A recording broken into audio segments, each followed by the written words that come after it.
সোমবার এরালিয়া প্রজাপতি ব্রহ্মকুমারী আশ্রমে কবিতা বেহেনজি স্মরণসভা আয়োজন করা হয়। উপস্থিত ছিলেন মন্ত্রী শান্তনা চাকমা, প্রদেশ বিজেপি সভাপতি রাজীব ভট্টাচার্য, বিধায়ক বীরজিৎ সিনহা, প্রাক্তন বিধায়ক দিলীপ দাস সহ অন্যান্যরা। এই প্রসঙ্গে মন্ত্রী শান্তনা চাকমা জানান, কবিতা বেহেনজি বিভিন্নভাবে ত্রিপুরার জন্য কাজ করে গেছেন।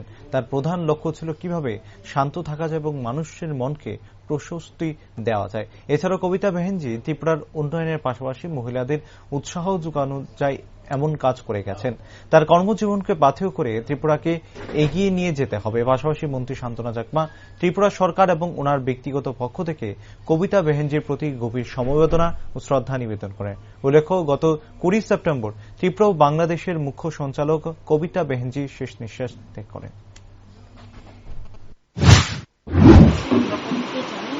ব্রহ্মকুমারী কবিতা বেহেনজির আজকে শ্রদ্ধাঞ্জলি, সেই শ্রদ্ধাঞ্জলিতে আমরা উপস্থিত হয়েছি এবং একটাই উদ্দেশ্য আমার যে উনি যে বিভিন্নভাবে ত্রিপুরাতে অনেকের কাজ করেছেন এবং উনি চেষ্টা করেছেন কিভাবে শান্ত থাকা যায়, মানুষের মনকে কিভাবে শান্ত রাখা যায় এবং আধ্যাত্মিক বিষয় নিয়ে উনার অনেক অভিজ্ঞতা।